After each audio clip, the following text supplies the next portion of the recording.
에베소서 2장 11절부터 보겠습니다. 에베소서 2장 11절. 그러므로 생각하라. 너희는 그때 육체로는 이방인이요 손으로 육체에 행한 할례를 받은 무리라 칭하는 자들로부터 할례를 받지 않은 무리라 칭함을 받는 자들이라. 그때 너희는 그리스도 밖에 있었고 이스라엘 나라 밖의 사람이라. 약속의 언약들에 대하여는 외인이요 세상에서 소망이 없고 하나님도 없는 자이더니 이제는 전에 멀리 있던 너희가 그리스도 예수 안에서 그리스도의 피로 가까워졌느니라. 아멘까지 보겠습니다. 오늘은 이방인과 이스라엘 사람, 이스라엘과 이방인의 그 개념이, 그 본질이 이렇게 뒤바뀌는 전환되는 어떤 계기와 사건을 말씀하고 있습니다. 육체적으로 혈통적으로 이스라엘이다라고 자부했던 그 사람들이 사실은 그리스도 예수께서 오심으로 말미암아서 그게 이스라엘이 아니야, 우리 너희들이 이방인이다 라고 새롭게 규정되는 사건이 벌어지는 겁니다. 그러니까 육체적으로 혈통적으로 우리는 아브라함의 후손이야 이렇게 자부했던 정통 이스라엘 사람들이 예수님께서 오셔서 니들이 바로 이방인이다 라고 하는 그 새로운 존재 규정을 받게 될 때 그때 그들이 이제 예수님을 못 박아 죽이는 거죠. 그러니까 이게 지금 이스라엘과 이방인의 어떤 개념이 지금 바뀐다라고 하는 거, 그 사실을 사도가 말씀하고 있는 겁니다. 그래서 오늘 말씀해 보면 11절에 그러므로 생각하라. 너희는 그때 육체로는 이방이다라고 하잖아요. 육체적으로는 이방인이죠. 육체로는 이방인이다. 이방인이라고 말할 때는 지금 어디에 대해서 이방인인 거예요? 아브라함의 후손 혈통적 이스라엘에 대해서는 이방인이라고 하는 거죠. 그러니까 이방인이라는 개념이 나오기 위해서는 먼저 뭐가 있어야 되는 거예요? 이스라엘이라는 개념이 먼저 정립이 되어 있어야만 이스라엘과 비교해 봤을 때 이방인이라는 개념이 나오는 거죠. 그래서 이렇게 이스라엘과 이방인이라고 하는 이런 개념이 정통 이스라엘 유대인들한테는 이게 아주 뭐랄까요, 피에 박혀 있는 개념입니다. 우리는 정통 유대인, 정통 이스라엘 사람, 아브라함 후손, 다윗의 계통, 이런 것이 그들의 믿음으로 좀 꽉 차 있죠.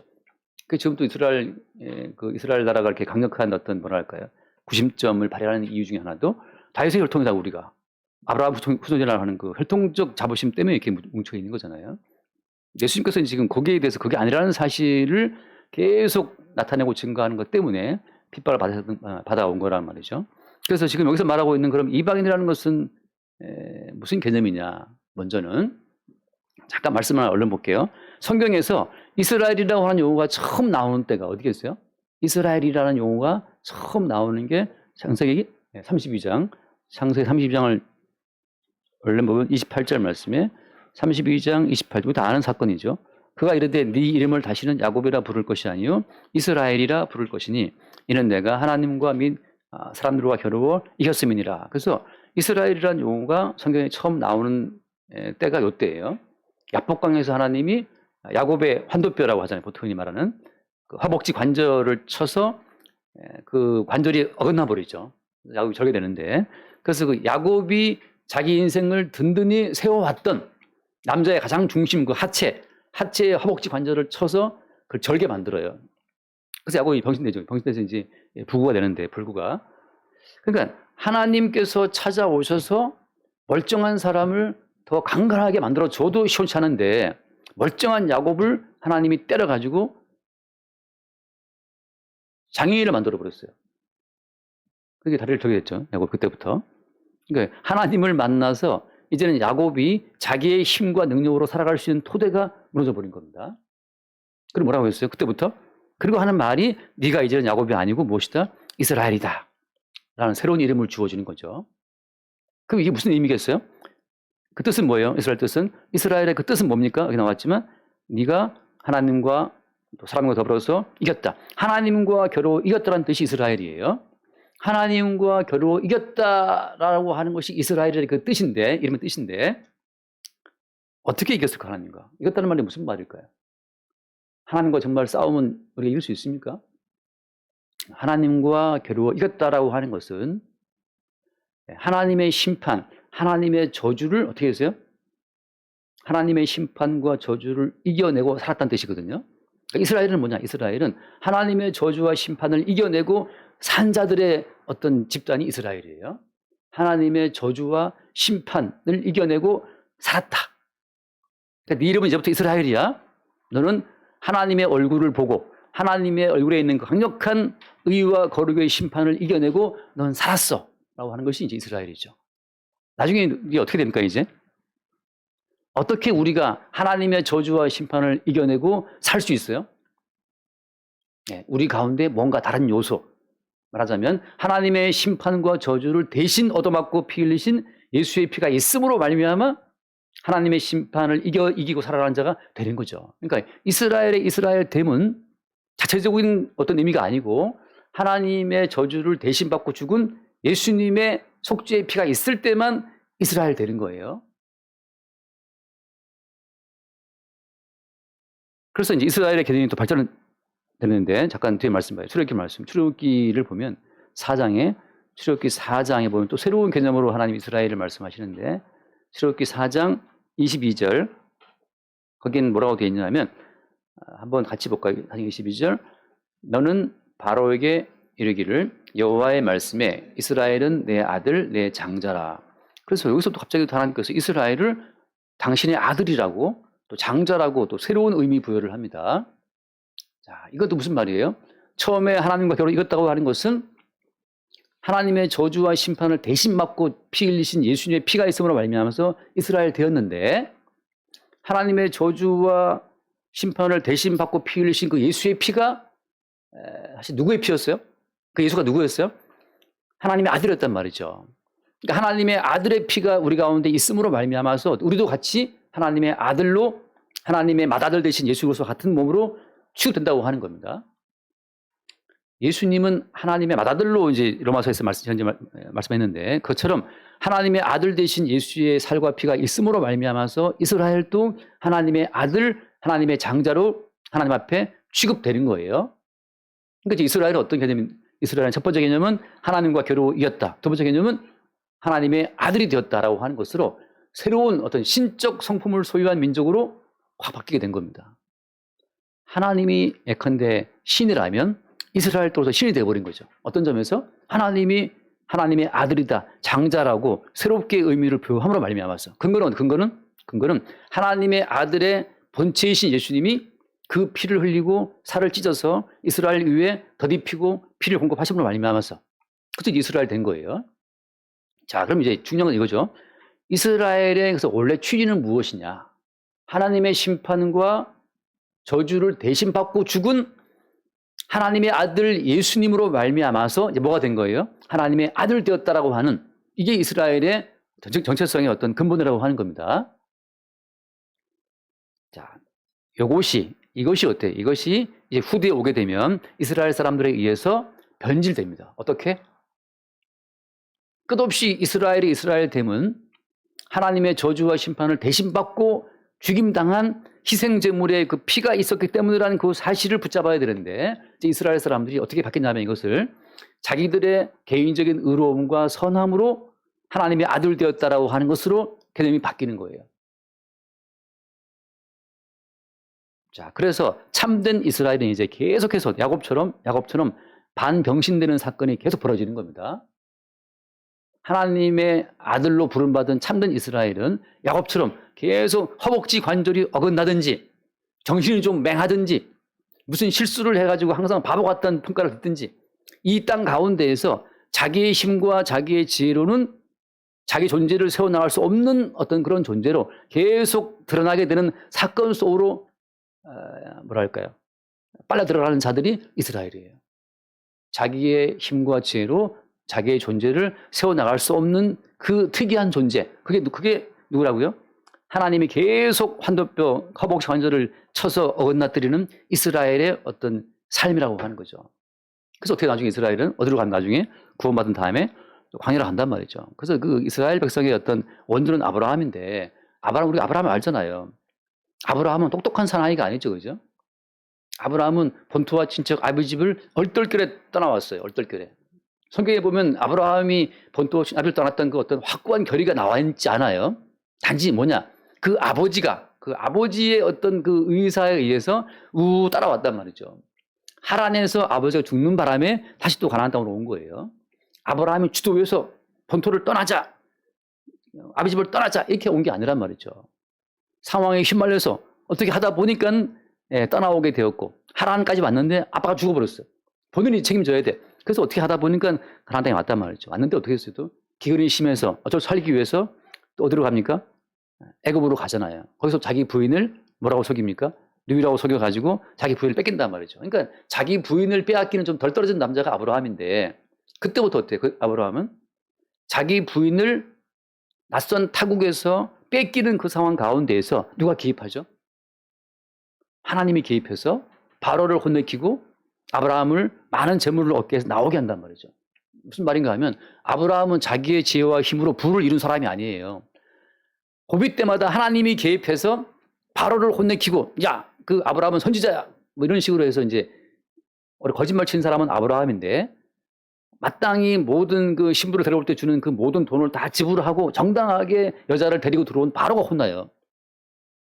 그래서 선악개념이 다 깨져버립니다. 하나님 앞에서 우리가 알고 있는 선악개념이 다 깨지면서 아브라함은 졸지에 이 땅이 봤을 때 선악개념에서 실패한 자로 드러나면서 거짓말 친 자니까 드러나면서 오히려 하나님의 개입으로 애굽 땅에서 무사히 빠져나오고 재물을 얻어 나오게 되는 그런 특이한 어떤 존재가 되는 거죠. 그래서 이스라엘은 누구를 대해도 내 힘과 내 지혜로 정직하게 내가 돈 벌어 살았다는 말을 못하게 되는 상황으로 간다는 거죠.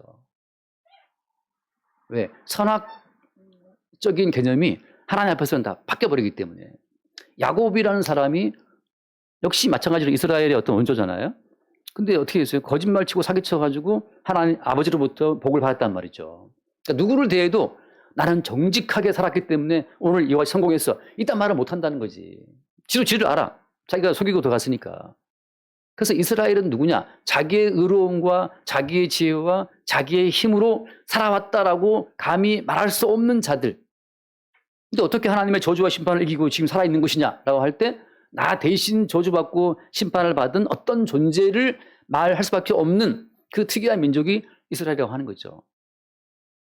근데 어떻게 모든 인간들은 자기의 의로움에 기반을 두고 살잖아요. 지금 뭐 체포한다고 난리 났는데 어떻게 체포됐습니까? 어떻게 됐습니까? 그치, 대통령을 체포한다고 하지. 저는 이게 볼 때 약간 모든 인간의 어떤 관음증 같은 거 아닌가 싶어요. 누군가 하나 잡혀오고 다 돌을 들어서 덜 열심히 하고 있는 거죠. 예수님 말씀하시길 너희 중에 죄 없는 자가 돌로 쳐라 할 때 다 돌아간단 말이죠. 근데 아무튼 모든 인간들은 자기의 의로움을 확인받고 싶은 본능 때문에 누군가를 정죄하고 누군가를 죽일 때 쾌감을 느낀단 말이죠. 자기가 죄인 된 것은 생각하지 않아요. 근데 이스라엘은 하나님이 계속 잡아 족치기 때문에 그 자기의 온전한 삶을 유지해야 하는 정직하게 인생을 살아가야 하는 허벅지 관절을 하나님이 쳐서 어긋났기 때문에 정직을 유지할 수가 없어. 돈 때문에 약간 속일 수밖에 없고 또 탐심 때문에 약간 거짓말을 섞을 수밖에 없고 그게 그때마다 어때요? 이스라엘은 자기의 실체를 아는 거죠. 나라는 존재가 하나님 보시기에 온당하고 의로울 수가 없다는 사실을 매 순간 들키는 게 이스라엘이란 말이죠. 근데 예컨대 성경에 나와 있는 혈통은 이스라엘이지만 사실은 이방인들은 누구냐? 자기 의로움에 빠진 사람들이죠. 나는 바르게 살아왔어. 우리 옛날에 그런 얘기 있잖아요. 얼마나 사실인지는 모르겠으나 동생을 막 좋은 대학 보내고 막 하면서 누나가 헌신을 많이 하는데 나중에 알고 봤더니 그 누나가 성냥이 588에서 몸을 팔아가지고 그 못 판 돈으로 이 동생을 대학 보냈단 말이죠. 이 동생이 나중에 무슨 검사가 됐잖아요. 근데 어느 날 무슨 여성들을 북 잡아왔는데 보니까 거기 누나가 있는 거야. 그래서 누나가 여기 왜 있어? 누나는 사실은 내가 너 대학비 되느라고 내가 몸 팔았다. 그때 이제 무엇이 의냐, 무엇이 정의냐 이게 이제 그 동생이 헷갈려 버린단 말이죠. 누나가 몸판 불법한 돈으로 내가 공부해서 내가 검사가 되었어? 잡고 보니 누나야? 어떡할 거예요? 이게 삶의 모순인데 이게 인간의 모순이라고 하는 거죠. 인간 자체는 자기의 의로움만을 쭉 주장해서 살아갈 수 없는 세상이에요. 누군가 나의 생존을 위해서는 누군가가 희생을 당해줘야만 가능한 것이 인생이란 말이죠. 다 잘났지만 그 엄마가 살찌고 피 흘려서 자기를 낳아줘야 되고 다 잘났지만 그 엄마가 어릴 때부터 기저귀 챙겨주고 얘를 키워줘야 되고 다 잘했다고 생각하지만 무수히 많은 순간 그 엄마와 아빠가 자식의 허물과 잘못을 품어줬기 때문에 지금 살아있는 거지. 누구 하나 나의 의로움으로 인생을 살아왔다라고 장담할 수가 없다는 거죠. 근데 이스라엘은 반복적으로 그 타고난 자연적인 힘과 지혜와 정의로움을 깨부심 당하는 그 부셔뜨리는 어떤 주님의 사건 속에 끌려 들어가서 자기의 의로움과 자기의 힘과 지혜를 사랑할 수가 없게 만들어버리고 대신 희생당한 어떤 희생 제물, 화목 제물의 가치만을 나타내는 쪽으로 부르심을 받은 거예요. 이걸 신앙에서 한마디로 뭐라고 부릅니까? 성령이 너에게 임하시면 권능을 받고 다 뭐라고 했어요? 쭉 그때 뭐라고 되어 있습니까? 너희가 나의 뭐가 되리라? 증인이 되리라. 증인 되리라지. 증인 되라가 아니에요. 증인 되라고 또 해버리면 사람들이 또 쇼를 해요. 쇼를. 가는 곳마다 막 예수 믿으세요 막 이러면서 갑자기 여기 올라가는데 어떤 그 할머니 한 분이 남유하게 뭘 이렇게 쇼핑백을 들고 막 갑자기 쑥 들이밀어 뭔가를 이거 뭐 들이밀면서 예수 믿고 구원받으세요 하고 놀라서 안 받나? 웬만하면 다 받는데 놀라서 안 받았어. 갑자기 앞에 와서 이렇게 나 무슨 칼 내밀이나 싶어서 예. 그렇게 증인 되라라고 해서 물론 그 할머니의 진심이 뭔지는 알 수 없어요. 그렇지만 증인이 되라가 아니고 되리라. 무슨 말이냐? 삶 자체 인생을 살아가면서 내 힘과 내 지혜와 나의 정당함만으로는 살아갈 수가 없다는 사실을 매 순간 느낀단 말이죠. 제가 몇 번 말씀드렸나요? 예, 제 고2 때 제가 공부를 너무 많이 해가지고 성적이 막 곤두박질 칠 때. 근데 성적이 아무튼 그 몇 점 이상 내려가면 장학금을 못 받게 돼 있는 그런 이제 제가 학교를 갔기 때문에. 근데 한 과목이 딱 과락이 났어요. 선생님이 야자 시간에 부르더라고. 갔더니 다른 애들 점수는 다 볼펜을 써놓고 제 점수만 샤프로 이렇게 힘에 써놨어 점수를. 근데 이게 뭐냐 점수가. 하더니 이제 먼저 뺨따기를 한번 때리고 제가 뒤에서 자빠지고 한번 쓰러지고 너무 세게 맞아가지고 열심히 해라고 하면서 그 연필로 쓴 걸 연필로 쓰세요 하더니 그걸 이제 지갑을 싹 지우고 그 장학금 받을 수 있는 커트라인 그걸 딱 올려서 적어주시더라고 선생님이. 아, 좀 멋있나 어떻게 이게 이게 지금 부정인데 일찍 말해 부정인데. 그래서 제가 그 고2 때 삶의 어떤 회의와 막 허무에 빠져가지고 완전히 헤매고 있을 때 너무 공부를 안 해가지고 무슨 아무튼 고전인가 막 그런 외우지 않으면 안 되는 과목이었어요. 고전 같은 거 있잖아요. 막 옛날 그 단어 같은 거 막 변화되는 이런 거. 그것 때문에 완전히 점수가 가라앉아가지고 장학생 탈락 위기에 처했는데 그분이 뺨 한 대 때리고 참 기억나요. 다 볼펜했는데 제 점수만 샤프로 희미하게 딱 지우고 바꿔주고 열심히 해. 알았어? 알겠습니다. 누가 뭘 말해도 저는 제 힘과 제 능력으로 장학생 됐다는 말을 못하게 되는 상황에 들어간 거죠. 와, 이거는 그때 만약 탈락됐으면 이제 치고 계신 어머니도 이 뭔 일을 했을 것이고 비상 걸렸을 텐데. 자, 하나님께서 이스라엘 되게 하실 때에는 언젠가 한 번이고 우리의 허벅지 관절을 쳐서 절게 만들어요. 우리의 어떤 정의로운 관념에 심각한 한번 어긋남, 우리의 개인적인 의에 심각한 어긋남, 나는 잘났다라고 하는 거 잘났으면 어긋남, 그게 한 번 있든지 두 번 있든지 간에 반복되든지 간에 이스라엘 가운데 있다는 거죠. 그때부터 이스라엘은 평생을 절어요. 그래서 누구를 만나도 나는 의롭다는 말을 못한다니까. 이게 못하는 게 이스라엘이에요. 그래서 이스라엘 됨을 말할 때 한번 얼른 봅시다. 고린도전서 2장을 보면 여호수아 2장 봅시다. 여호수아 2장을 보면 여호수아 2장 18절 말씀 보면 여호수아 2장 18절 우리가 이 땅에 들어올 때 우리를 달아내린 창문에 이 붉은 줄을 메고 내 부모와 형제와 내 아버지의 가족을 다 내 집에 모으라. 붉은 줄을 어디에 매라? 창문에 달아놔라 말이죠. 19절 말씀 누군지 내 집 문을 나가서 거리로 가면 그의 피가 그의 머리로 돌아갈 것이요 우리는 허물이 없으리라. 그러나 누군지 너와 함께 집에 있는 자에게 손을 대면 그의 피는 우리의 머리로 돌아오리라. 창문에 붉은 줄을 달아면 그 집 밖에 나가면 아웃이야. 죽는다. 창문에 붉은 줄을 달아면 그 집 안에 있으면 산다. 이게 지금 여호수아 군대가 기생 라합과 지금 맺은 언약이에요. 언약이라는 것은 뭐냐? 붉은 줄을 달아내린 집 안에 있으면 살아. 대신 누군지 간에 붉은 집 바깥에 있는 사람은 죽는다. 이 붉은 줄이 뭘 의미하는 거예요? 이 붉은 줄이 출애굽기를 보게 되면 설주와 임방에 어린 양의 피를 바르는 집을 말하는 거잖아요. 설주와 임방에 어린 양의 피를 바르는 집 안에 있으면 산다. 나가면 죽는다라고 하거든요. 이 붉은 줄은 무엇을 의미하는 거예요? 붉은 줄은 너 대신 죽임당한 희생제물의 피가 여기에 있다라는 사실. 나 대신 죽임당한 희생제물 그리스도 예수의 이름 아래 내가 있다고 하는 그 사실을 고백하는 것이 붉은 줄의 의미죠. 내가 지금 살아있는 것은 나의 의로움 때문이 아닙니다. 내 의로움 내세우는 순간 죽는 거예요. 하나님 보시기에 의로운 자가 어디 있어요? 예수님 보시기에 돌을 들어 누구를 찍을 자가 어디 있냐 말이죠. 단지 뭐예요? 딱지치기의 규칙을 위반했기 때문에 우리는 이제 뭐라 하는 거죠. 그냥 너 왜 그래? 왜 규칙 위반해? 아, 얘가 위반했어. 예, 딱지치기를 하든 우리가 배구할 때 보면 특히 배구를 강스파이크를 했을 때 그 라인 인이냐 아웃이냐 그것 때문에 얼마나 또 싸워요. 이제 수비하는 쪽에서는 이제 이게 아웃되기 때문에 몰려갖고 막 아웃이야 그러고 또 때린 쪽에서는 저건 인이다라고 막 싸운단 말이죠. 그때 심판이 좀 비켜봐 한단 말이에요. 비켜봐. 말하자면 이것이 형법에서 말하고 있는 무죄 추정의 원칙이에요. 무죄 추정의 원칙. 좀 비켜봐, 판사가 제대로 보게. 서로가 제대로 볼 때는 자기가 유리한 쪽으로 판결을 내리기 때문에 이것이 인이냐 이것이 아웃이야. 요즘 비디오 판독하잖아. 판독해갖고 정확하게 그 공이 그 라인 아니야 바깥 판독하는 것처럼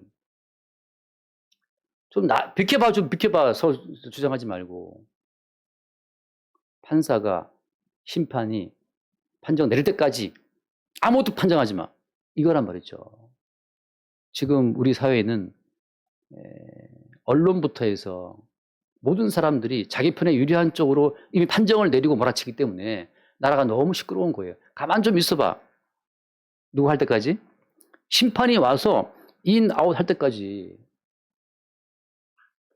저는 가장 안타까운 목사님들이 이 판국에 휘말려가지고 물론 이제 사법부에 대한 신뢰가 이미 떨어졌기 때문에 더 문제가 되긴 하죠. 그러나 성도 입장에서는 어때요? 이 모든 것이 딱지치기고 배구 한판이에요. 여기서 이기고 진다고 해서 하루아침에 대한민국이 멸종되는 건 아닙니다. 대한민국의 정말 멸종은 자연재해, 화산 폭발, 지진 이런 걸로 망하는 거지 망하는 건 아니에요. 조금 살기가 더 어려울 수는 있죠. 여러 가지로.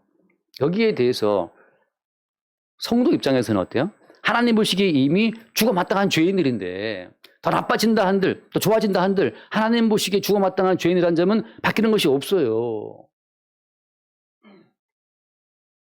이 교회를 호재 삼아 그냥 교회는 십자가에 죽임당하신 예수의 의로 산다고 하는 것, 그의 희생을 산다고 하는 것만 증거할 뿐이에요.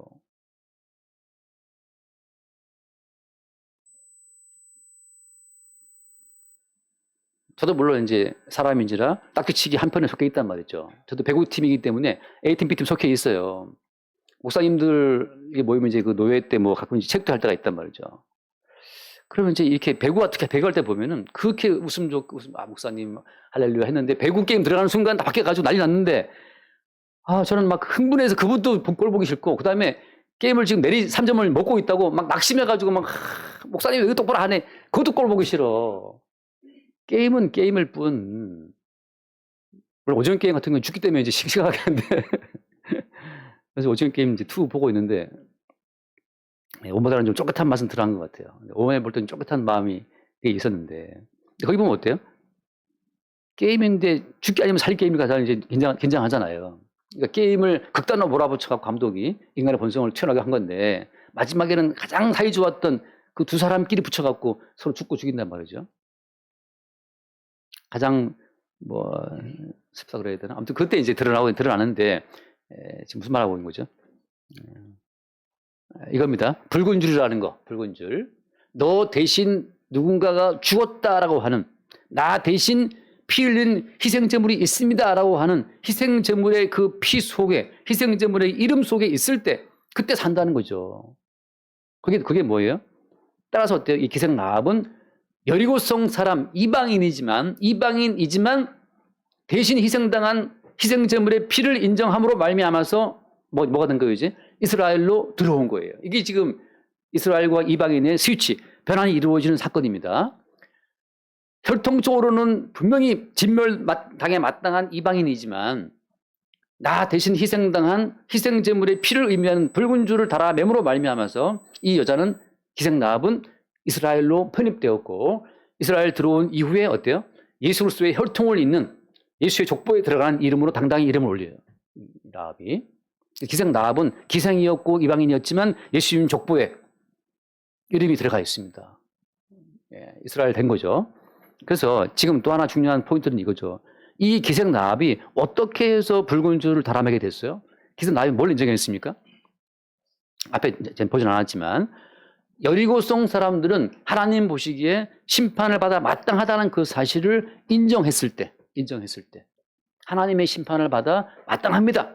우리 집안은, 우리 민족은 이것을 인정하는 자가 비로소 어때요? 대신 죽임당한 희생제물의 가치를 인정할 수 있다는 거예요. 왜냐하면 이거죠. 내가 기회를 주면 앞으로 잘하겠습니다.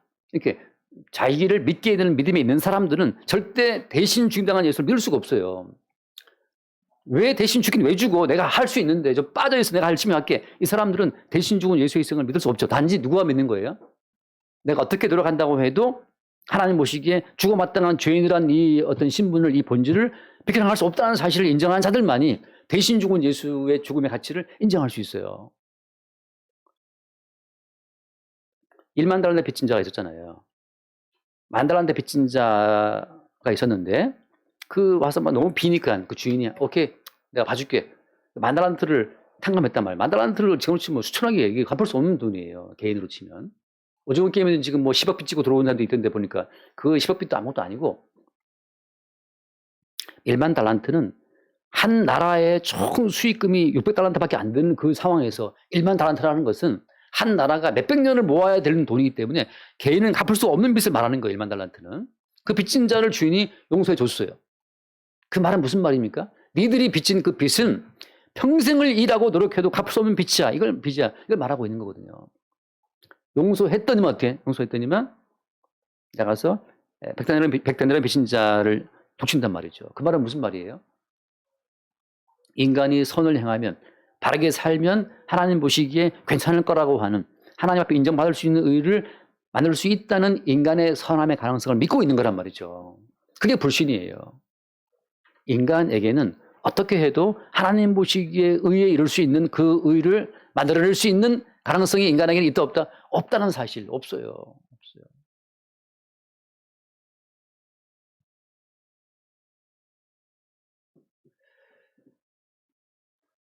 그래서 성경은 뭘 말하느냐?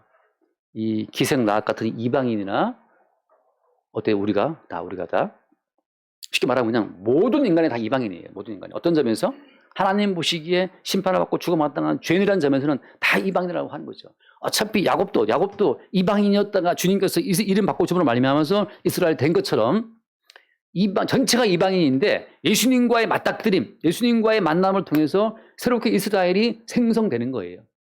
원래 이스라엘이 있는 것이 아니고 원래 이스라엘은 저 언약안에 있었죠. 창조에 있었는데 예수님이 오셔서 만나는 사람마다 죽어 마땅한 죄인됨을 보게 되는 그 사람들에게 주님이 이스라엘이라는 새로운 개념을 갖다 붙여주는 거죠. 모두가 이방인이다. 한 말씀을 마태복음 6장 말씀 보면 마태복음 6장 30절 마태복음 6장 30절 말씀. 오늘 있다가 내일 악어 던지는 들풀도 하나님이 이렇게 입히시거든 하며 너희일까 보냐 믿음이 적은 자들아. 30절 같이 봅시다. 그러므로 염려하여 이르기를 무엇을 먹을까 무엇을 마실까 무엇을 입을까 하지 말라. 여러분 가운데 뭘 먹지 뭘 입지 어떻게 살지 어떻게 노후를 보장받지 이거 걱정 안 하는 사람이 있습니까 없습니까? 내일을 걱정하는 사람 걱정하지 않는 사람이 우리한테 있을까요? 애들 빼고 그죠? 우리 주아 어떻게 내일 어떻게 살지 염려 막대? 우리 집 어떻게 살지 뭐 이거 걱정하고 그러나? 애들 빼고 물론 애들도 이제 뭘 입을지는 생각해. 내일 뭘 코디를 어떻게 해야 되는 건 고민한단 말이죠. 32절 이는 다 이방인들이 구하는 것이라. 이는 다 누가 구한다? 이방인들이 구하는 것이다. 바꿔 말하면 어때요? 모든 인간들이 이방인이라는 말이에요. 모든 인간들이 내일을 염려하고 무엇을 마실까 걱정하니까. 33절 그런즉 너희는 먼저 그의 나라와 그의 의를 구하라. 그러면 이 모든 것이 너희에게 너에게 더하시리라. 그 다음 말씀 봅시다. 그러므로 내일 일을 위하여 염려하지 말라. 내일 일은 내일이 염려할 것이요 한 나라의 괴로움은 그 나라. 이렇게 말씀했지만 내일을 위하여 염려하지 않는 사람이 있으면 나와라 그러란 말이죠. 모든 인간은 내일을 염려하고 노후를 염려한단 말이에요. 제 나이 또래 목사님들이 모이면 대화하는 주제의 한 50% 정도는 은퇴 이후 노후에 대한 이야기를. 요새 어떻게 노후에 뭐 연금 뭐 드러났어? 뭐 어떻게 돼? 물론 저랑 비슷하게 모이는 목사님은 다 이제 비벼그리는 목사님이기 때문에 이런 것이 대책이 대부분 안 돼 있어요. 근데 어떤 한 분이 아파트가 됐대. 그 다음에 막 사모님이 뭐 저기 무슨 있잖아요. 교사 뭐 이런 거, 간호사 이런 분들은 또 좀 괜찮나 봐요. 그러니까 이제 막 이렇게 부럽 있단 말이죠. 내일 일을 염려하지 말라고 그렇게 말하는데 그렇게 말씀하는 목사님들조차도 어때요? 내일 일 염려하는 것은 너무나 자연스러워요. 정철환 목사님은 안 그러겠죠. 아닌 거 알죠, 여러분 다? 그렇게 믿는 건 아니겠지, 설마. 정철환 목사님은 내일 염려 안 할 거야. 그렇게 믿지는 않겠죠, 설마. 뭔 말인지 못 알아듣네. 따라서 어때요? 우리 모든 인간들은 다 주를 모시기 이방인이에요, 이방인.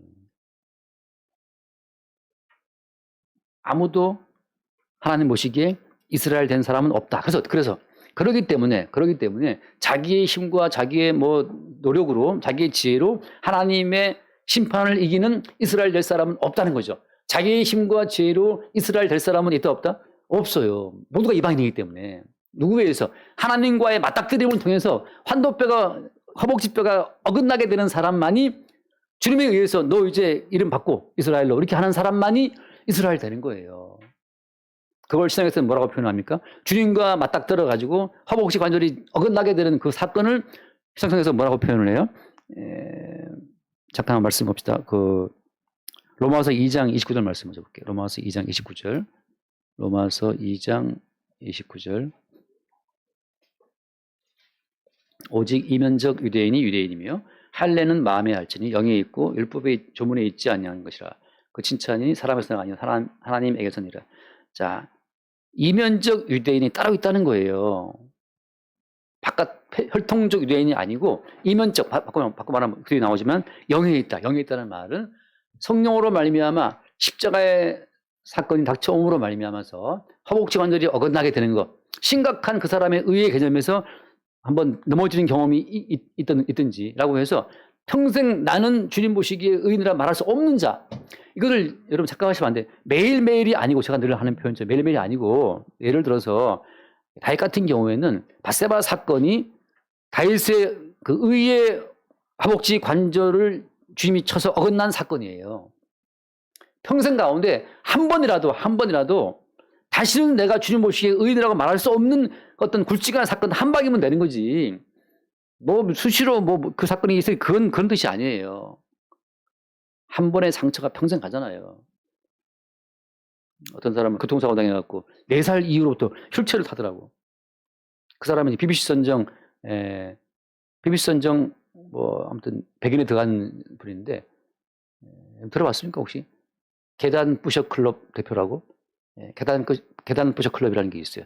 계단 부셔 클럽 그 대표가 장애인 여자분인데 BBC 선정 뭐 한국을 움직이는 100인에 들어간 사람이에요. 그 사람들도 지형이더라고. 무슨 지형이더라? 아무튼 이제 자기 장애인이다 보니까는 갈 수 없는 게 너무 많은 거예요. 장애인들 계단이 턱이 있어. 그래서 전국에 있는 계단이 있어서 갈 수 없는 그 모든 상가, 식당, 뭐 그런 모든 것 정보를 다 모아서 앱에다가 다 실었어요. 장애인들 다 공유할 수 있도록. 장애인들 그 앱만 보고 나서 식당 가고 싶은데 거기다는 계단이 있네. 그 계단 없는 상가, 식당 갈 수 먹을 수 있도록 다. 그게 계단 부셔 클럽이에요. 들어봤습니까? 난 처음에 뭐 한마디로 가서 부시는 줄 알았더니 그게 아니고 이면적 유대인은 누구냐? 할례를 받아서 허벅지 관절이 어긋나는 것처럼 할례를 받아서 의의 껍데기가 홀랑 벗겨진 사람. 나는 주님 보시기에 의인이라고 말할 수 없습니다. 나는 주님 보시기에 나의 의로 하나님 앞에 설 수 없다는 그 사실을 알게 된 자들이 할례 받은 자들이고 허벅지 관절이 어긋나게 된 자들이고 자기 의가 벗겨진 자들이고 하나님 보시기에 그래서 이면적 유대인으로 새롭게 등장하는 자들. 너는 이제 야곱이라 하지 말아라. 이스라엘이다. 너 대신 죽임당한 예수의 피로 말미암아서 하나님 보시기에 의의 백성으로 바뀐 자라고 하는 거죠. 자, 그래서 이제부터 예수님이 가시는 곳마다 새로운 이스라엘이 등장되는 거예요. 잠깐 예를 들면은 마태복음 15장. 그 우리가 알죠? 수로보내게 여인이 있는데 이 여인은 어느 쪽 사람이에요? 29절 말씀, 몇 절이죠? 21절에 보면 예수께서 나가서 두로와 시돈 지방으로 들어가시니 가나안 여자, 두로와 시돈 다 이방인이고 가나안도 다 이방 지역인데 그 이방 지경에서 여자가 하나 나와서 예수께 도움을 요청한단 말이죠. 그때 답이 뭐였냐면은 24절 말씀. 28절 말씀. 예수께서 대답하여 이르실 때 나는 이스라엘 집에 잃어버린 양 외에는 다른 데로 보내심 받지 않았다. 누구한테? 이스라엘 집에 잃어버린 양. 자, 이스라엘 집에 잃어버린 양이 누구냐? 양이 누구겠어요? 그 뒤에 말씀. 26절 26절 말씀. 함께 봐 26절 말씀. 대답하여 이르시되 자녀의 떡을 취하여 개들에게 던지기 마땅하지 아니하니라. 자, 내가 주님 보시기에 개 같은 존재라는 사실을 인정하게 되는 자들이 개한테 무슨 의로움이 있어요? 개한테 무슨 지혜가 있고 개한테 무슨 권리와 자격이 있냐 말이죠. 하나님 보시기에 아무런 권리와 자격도 없는, 아무런 의로움도 주장할 수 없는 개 같은 자가 자기라는 사실을 인정하는 자들이 누구예요? 그들이 이스라엘 집에 잃어버린 양, 새로운 이스라엘이라고 하는 거죠. 자기의 의의 허복지가 완전 나가서 나는 사람다운 사람이야, 이 사람아. 나 존귀한 사람이야. 인내천 사람이고 하늘이야. 이렇게 자기의 인간다운 권리와 가치를 주장할 수 없는 그 개 같은 자라고 하는 그 자가 어때요? 예수님에 의해서 새롭게 이스라엘로 들어오게 되는 사건이 예수님 앞에서 벌어진다고 하는 거죠. 우리가 자격과 권리를 내세우게 되면 인생이 비참해집니다. 자격과 권리를 내세우게 되면 끝없이 내게 주어진 것보다 또 다른 어떤 권리를 요청한단 말이죠. 평생 채워지지 않는 어떤 그 공허함으로 살아가게 되는 거죠. 근데 이러한 자격과 권리가 없는 자에게 이것이 주어졌다고 생각하는 그 순간 모든 것이 감사할 뿐이에요. 불평을 누가 해요? 불평을?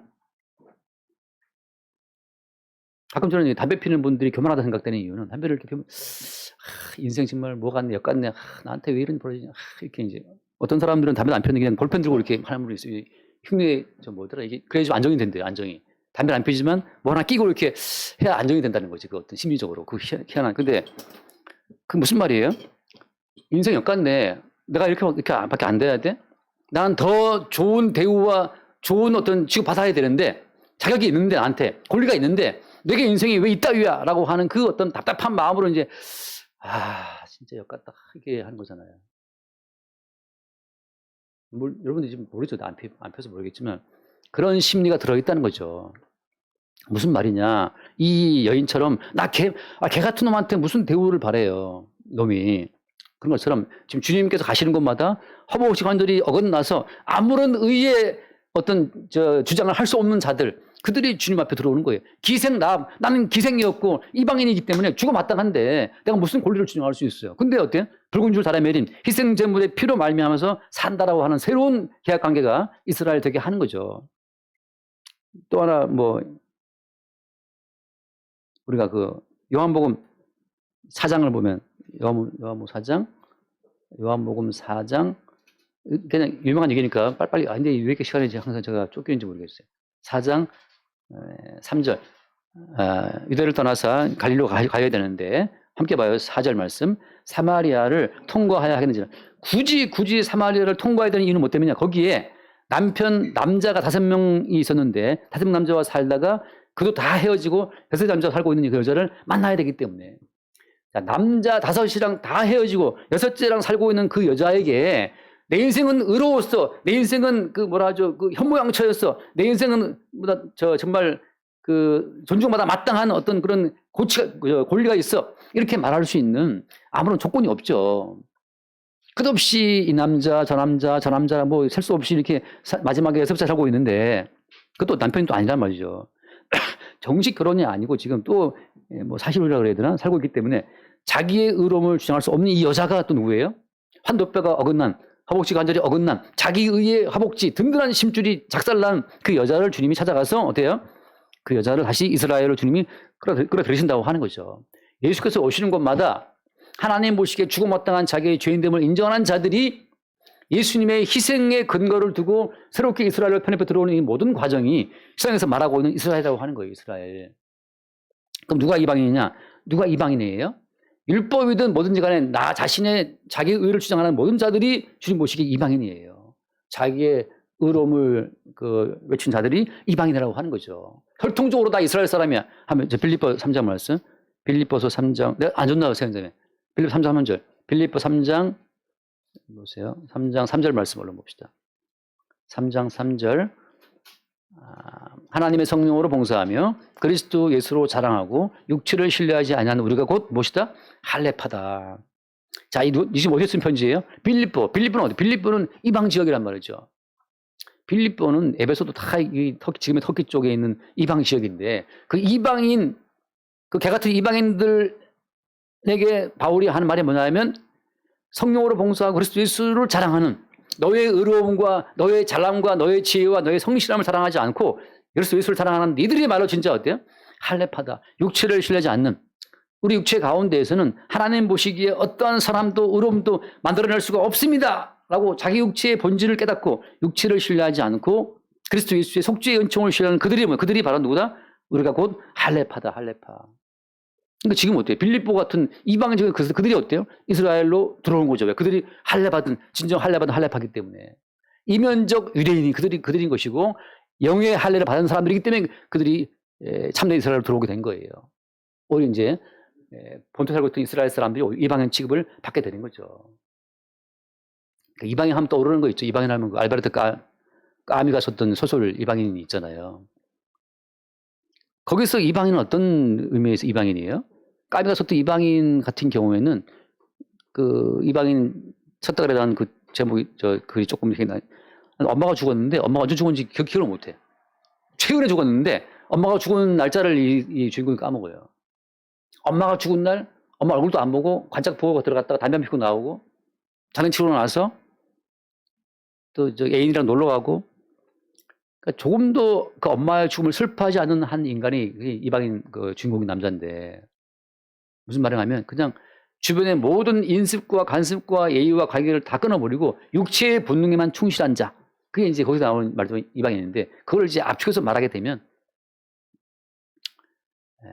내 몸 중심의 삶이죠. 내가 편하면 되고 내가 즐거우면 되고.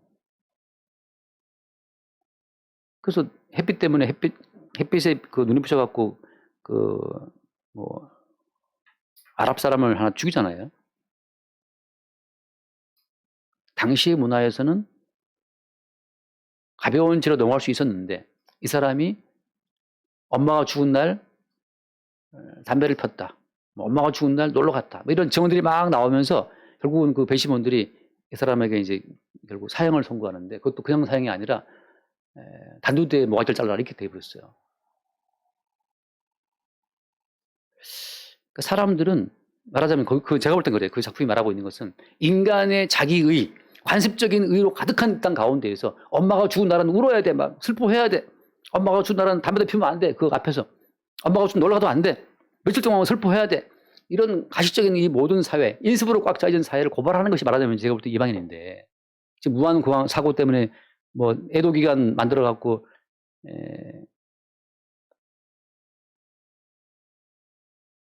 반대하는 분들이 많더라고요. 왜 전체주의 사회냐? 왜 이 슬픔을 강요하냐? 맞아요. 슬픔을 아니 엄마가 죽어도 안 슬픈 사람이 있는데 왜 본 적도 없는 사람 죽었다고 다 전체적으로 공식적으로 애도를 하라고 이렇게 강요하냐 말이죠. 슬퍼할 사람은 슬퍼하고 제 아는 목사님도 지금 거기서 그 봉사활동 가갖고 또 가서 또 봉사활동도 하고 왔어요. 할 사람은 하고.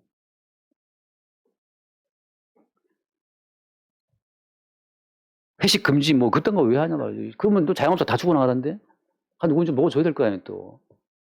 내가 만약에 대행이라면 애동이 안에 그냥 먹을 사람 먹고 잘 사람 살아야 할 것 같은데 또 대행께서도 또 애도기간 발표하는 바람에 그런데 무슨 말인가 하면 성경에서 말하는 이방인은 누구냐? 하나님 보시기에 어떠한 가치나 권리가 없는 죽어마땅한 죄인임을 아는 자들, 그리하여 대신 죽으신 예수님의 피를 바라보게 되는 그들이 하나님 보시기에 이스라엘로 들어온다는 거죠. 그런데 대신 죽으신 어린 양의 피의 그 필요를 인정하지 않는 자들은 다 그들이 이방인인 거예요. 이제는 돌아와서 마칩시다.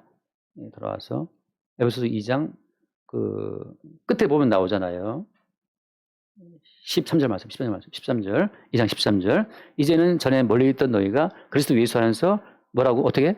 그리스도의 피로 가까워졌다. 그리스도의 피로. 여러분, 우리는 이방인의 속성을 갖고 있잖아요. 날마다 우리는 이방인 맞아요. 어떤 점에서? 개 같은 이방인 맞아요. 어떤 점에서? 우리 안에 어떠한 의도 없고 우리 몸의 필요만 따라서 움직이기 때문에.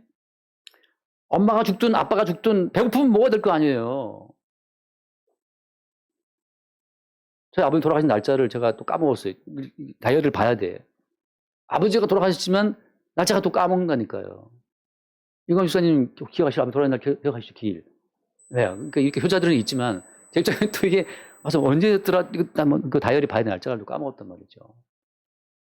기억하기 위해서 써야 되고 기억하기 위해서 어디 다이어리에다 써놔야만 기억하는 모든 인간은 주님 보시기에 그래서 죽어마땅한 이방인이라는 사실을 날마다 고발하고 있고 이 죽어마땅한 개 같은 이방인이 어떻게 지금 살고 있지라고 할 때 그때 대신 죽으신 그리스도 예수의 피가 우리에게 있다는 그 사실, 대신 피 흘리신 예수 때문에 살고 있다는 사실을 고백하는 그 순간 어때요?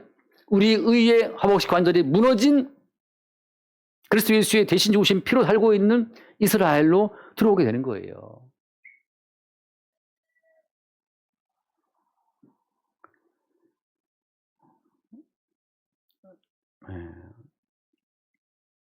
날마다 그래서 우리가 우리의 이방인됨을 인정합시다. 어떻게? 이제 빨리 끝내야 나라지 고민 생기는 시간이 가가지고. 저는 갖고 생각해요. 이 입은 얼마나 고상하면 이 맛있는 거 먹어주지만 입 뒤에 맨 끝에 어디 뭐가 있어요? 이게 입은 그렇지만 우리의 항문은 매일 그 더러운 곳을 내보내야 되잖아요. 그래서 예수의 몸 안에는 늘 더러워지는 부분이 있습니다. 이 정맥은 계속 우리 몸속에 노폐물을 이산화탄소를 싣고 노폐물을 다 싣고 정맥이 다 들어가서 다시 또 간단 말이죠. 정맥이 이산화탄소를 실어 나르지 않고 노폐물을 실어 나르지 않고 불순물을 실어 나르지 않으면 우리 죽는 몸이란 말이죠. 우리는 그리스도 예수 안에서 끝없이 더러운 피를 만들어내는 죄인들이라고요.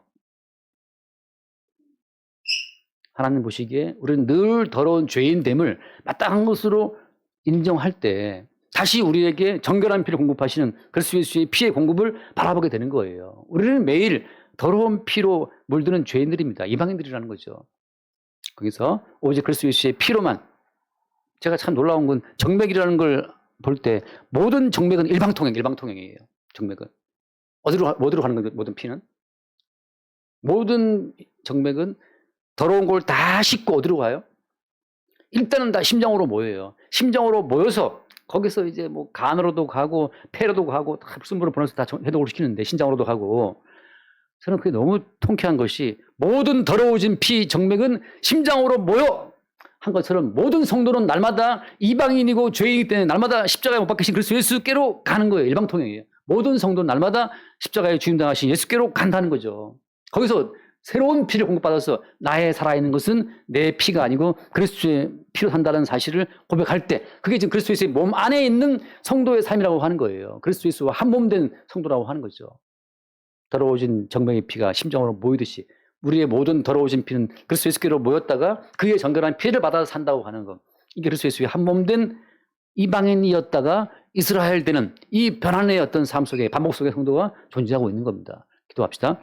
주님 감사합니다. 날마다 더러워지고 날마다 죄인됨을 보게 되는, 날마다 개 같은 이방인의 속성을 보게 되는 우리의 실존을 주 앞에 고백하게 하시고, 이렇게 마땅히 죽어야 될 죄인을 대신해서 피 흘리신 예수의 정결한 피로 말미암아 우리가 살고 있음을 날마다 새롭게 깨달아 늘 십자가에 죽임당하신 예수님만 자랑하고 나타내고 증거하는 우리의 삶이 되게 하여 주옵소서. 우리 주 예수로 기도드립니다.